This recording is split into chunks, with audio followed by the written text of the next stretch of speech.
अस्सलाम वालेकुम। मेरी जो आज की वीडियो इसका टॉपिक है खामोश रहने के फ़ायदे। खामोश रहना बड़ा फ़ायदा मंद होता है, माहिरीन इसे रिकमेंड करते हैं, लेकिन हमारे यहाँ मसला यह है कि लोगों को बोलने की बीमारी होती है और वो खूब बोलते हैं, बिला सोचे समझे बोलते हैं। बोलने का हमारे ताल्लुकात से बहुत गहरा ताल्लुक है। अगर आपको बोलना अच्छे से आता है तो आपके ताल्लुकात बेहतर होंगे, और अगर आपको बोलना नहीं आता और आप बहुत ज़्यादा बोलते हैं, खामोश नहीं रहते, तो आपके ताल्लुकात ख़राब होते हैं, क्योंकि बहुत सारे जो हमारे मसाइल हैं वो हमारे मुँह की पैदावार होते हैं। कई बार आप लोगों को कहता हुआ सुनेंगे कि मैं मुंह फाट हूँ। ये वो बातें हैं जिनको छुपाना चाहिए। अगर आप मुंह फाट हैं तो अपने मुंह को सिलवाएं। ज़रूरी होता है कि अपने मुंह की भी सिलवाई कराएं। ये ज़रूरी नहीं है कि अगर आप मुंह फाट हैं तो आप बोलते ही चले जाएं, बोले ही जाएं। ये भी हमारे माशरे में मसला है कि लोग अपने मसाइल को ठीक करने के बजाय, अपने अंदर की ख़राबी को दूर करने के बजाय, उसका कोई मदावा करने के बजाय, हल करने के बजाय उस पर फ़ख्र महसूस करते हैं। फ़ख्र महसूस करने से उल्टा क्या होता है कि वो कभी भी उस चीज़ से बाहर नहीं निकल सकते।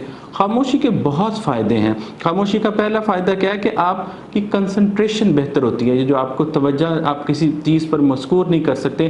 कोई भी आप काम करें, कभी एक करें, कभी दूसरा, कभी तीसरा, इसकी वजह भी है कि आप बोलते रहते हैं। अगर आप खामोश रहते हैं, और ख़ासकर खामोशी के लिए सुबह का वक्त रेकमेंड किया जाता है कि आपको सुबह को उठते ही बोलना नहीं शुरू कर देना चाहिए, क्योंकि बहुत सारे लोग उठते ही बोलना शुरू कर देते हैं। अपने ऊपर कंट्रोल लाएं, अपने मुँह पर कंट्रोल लाना बड़ा ज़रूरी है। अगर आप चाहते हैं कि आपकी ज़िंदगी खुशगवार हो, आपके ताल्लुकात खुशगवार हो, तो अपने मुंह पर कंट्रोल लेकर आएं। खामोशी आपकी क्रिएटिविटी में इजाफा करती है। याद रखें कि अगर आप खामोश रहते हैं तो आपकी क्रिएटिविटी में इजाफा होता है, आपकी तख्लीकी ताकत में इजाफा होता है।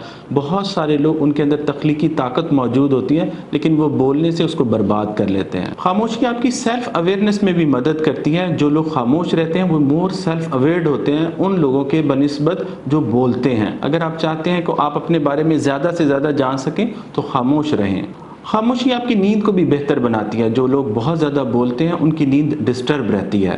खामोशी आपकी याददाश्त में भी इजाफा करती है। माहिरीन के मुताबिक अगर आप खामोश रहते हैं तो आपको ये जो भूलने की बीमारी, आप चीज़ें रख कर भूल जाते हैं, इसमें भी आपकी कमी वाक़ होती है, आपकी याददाश्त बेहतर होती है। खामोशी से जो आपके अंदर सीखने की सलाहियत है उसमें भी इजाफा होता है। हमारे अंदर जो लर्निंग स्किल है उसकी बड़ी ज़रूरत होती है इंसान को चीज़ें सीखने के लिए, ज़िंदगी में आगे बढ़ने के लिए। जो लोग बोलते हैं वो आगे बढ़ नहीं सकते। उसकी वजह यही होती है कि जो बोलना है ये हिंडरिंग पैदा करता है, रुकावट पैदा करता है हमारे सीखने के अमल में। खामोशी आपकी प्रोडक्टिविटी में भी इजाफा करती है, आपकी कारकर्दगी में यानी इजाफा करती है। अगर आप कोई काम करना चाहते हैं और खामोश रहते हैं और खामोशी को प्रैक्टिस करते हैं तो आपकी प्रोडक्टिविटी बढ़ती है। खामोशी आपके अंदर सब्र की सलाहियत को भी बढ़ाती है। अगर आप खामोश रहते हैं तो आपके अंदर सब्र पैदा होता है और वो बढ़ता है। बहुत सारे लोग इस बात की शिकायत करते हैं कि वो हाजिर दिमाग नहीं है, क्योंकि वो बोलते रहते हैं। अगर आप खामोश रहते हैं तो खामोशी जो है वो आपकी हाजिर दिमागी में भी इजाफा करती है।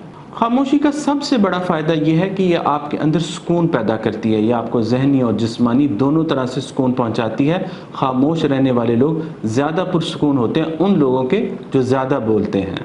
जज़ाकल्लाहु खैरन कसीरा।